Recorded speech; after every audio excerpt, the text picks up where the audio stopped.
Bismillahirrahmanirrahim. Nahmaduhu wa nusalli wa nusallim ala rasulihil karim, amma ba'd. Sekarang kita akan membahas sifat yang ke-9, yaitu ilmu.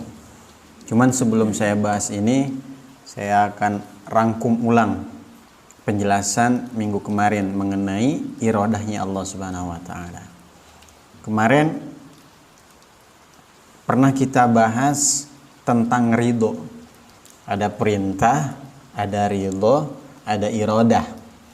Apa itu ridho? Ridho Allah maksudnya. Ridho adalah sesuatu yang dikehendaki oleh Allah dan diperintah oleh Allah. Seperti beriman diperintah oleh Allah, kemudian orang tersebut dikehendaki oleh Allah, akhirnya diridhoi oleh Allah Subhanahu wa taala. Salat diperintah oleh Allah, kemudian orang tersebut dikehendaki untuk mengerjakan salat, berarti orang ini diridhoi oleh Allah Subhanahu wa taala.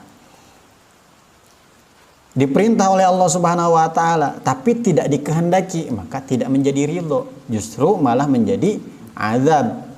Seperti Abu Jahal laknatullah alaih, Abu Lahab dan lain sebagainya. Diperintahkan untuk beriman tapi tidak dikehendaki oleh Allah untuk beriman, sehingga tidak diridhoi oleh Allah Subhanahu wa taala.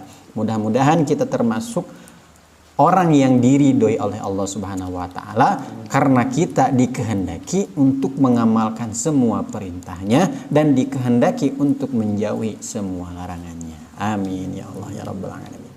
Kemarin juga disebutkan bahwa segala sesuatu itu dikehendaki oleh Allah. Apa yang nampak sekarang, apa yang ada sekarang, perbuatan kita semuanya, ini semuanya dikehendaki oleh Allah. Lantas, kenapa Allah Subhanahu wa taala menciptakan maksiat? Yang ini dilarang, yang ini dilarang. Kenapa diciptakan demikian? Pasti ada hikmahnya. Dan kita jangan bertanya kepada Allah, ya Allah kenapa engkau ciptakan maksiat? Allah Subhanahu wa taala itu tidak boleh ditanya. La yus'alu amma yaf'alu wa hum yus'alun. Allah Subhanahu wa taala tidak bisa ditanya tentang apa yang dia perbuat. Apapun perbuatan Allah Subhanahu wa taala tidak boleh ditanyakan kenapa. Wahum yas'alun, tapi mereka lah yang ditanya, kita yang akan ditanya. Kenapa kamu maksiat? Yang jelas Allah Subhanahu wa taala menciptakan maksiat pasti ada hikmahnya. Mungkin di antara hikmahnya supaya tidak terjadi kejahatan di dunia. Karena kebanyakan maksiat itu sesuatu yang buruk. Membunuh, mencuri, berzina. Allah Subhanahu wa taala larang. Ini loh maksiat, kalau kamu melaksanakannya kamu mendapatkan dosa, kalau kamu mendapatkan dosa kamu mendapatkan azab Allah Subhanahu wa taala. Sehingga orang meninggalkannya, takut mendapatkan siksa. Ketika orang meninggalkannya, maka suasana menjadi baik. Orang teratur. Coba kalau seandainya mencuri tidak dilarang, membunuh tidak dilarang, tidak berdosa. Sedikit-sedikit mencuri, sedikit-sedikit membunuh karena tidak ada yang melarang. Untuk apa ada penjara? Supaya orang-orang itu takut berbuat kriminal.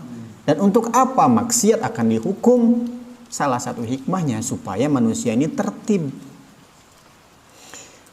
Itu salah satu hikmahnya. Hikmah yang lain, Allah Subhanahu wa taala Maha tahu. Kita hanya sepengetahuan itu saja. Sedangkan pengetahuan Allah lebih banyak lagi, tak terbatas. Nanti kita akan bahas.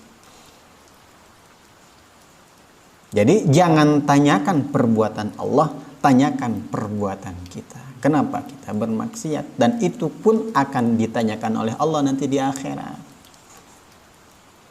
Dan intinya adalah, sekali lagi, bahwa semua kebaikan ataupun keburukan itu berasal dari Allah. Kebaikan dan keburukan dari Allah. Khairihi wa syarrihi minallah. Antu'mina bil qadri khairihi wa syarrihi. Yang baik, yang buruk itu berasal dari Allah. Ini keimanan kita, keyakinan kita. Dalam masa belajar kita sebutkan ini. Di sini dalam majelis ilmu kita sebutkan yang baik dari Allah, yang buruk pun itu dari Allah. Karena hanya Allah saja yang mempunyai kehendak. Kita berkehendak pun karena diberi kehendak oleh Allah. Hanya saja adabnya dalam kenyataannya kita menganggap bahwa yang baik itu dari Allah, yang buruk dari kita sendiri. Ma asabaka min hasanatin faminallah wa ma asabaka min sayyi'atin famin 'indik. Apa saja yang menimpamu suatu kebaikan, faminallah itu dari Allah. Dan apa saja yang menimpamu sebuah keburukan, itu dari dirimu sendiri. Seperti bagaimana kiai kalau setelah ceramah, termasuk saya kalau di akhir majelis, yang betulnya dari Allah, yang salahnya dari kebodohan saya, kekurangan saya. Ini adabnya seseorang. Adabnya seseorang kepada Allah seperti itu. Menganggap semua kebaikan yang dia kerjakan, sholatnya, puasanya, sedekahnya, berbuat baiknya kepada anak, kepada istri, itu semua karena taufik dan hidayah Allah. Namun ketika melakukan maksiat, dia salahkan dirinya sendiri. Ini adabnya. Tapi dalam memahami iradah Allah, semua dikehendaki oleh Allah. Semua berasal dari Allah. Mafhum ikhwan?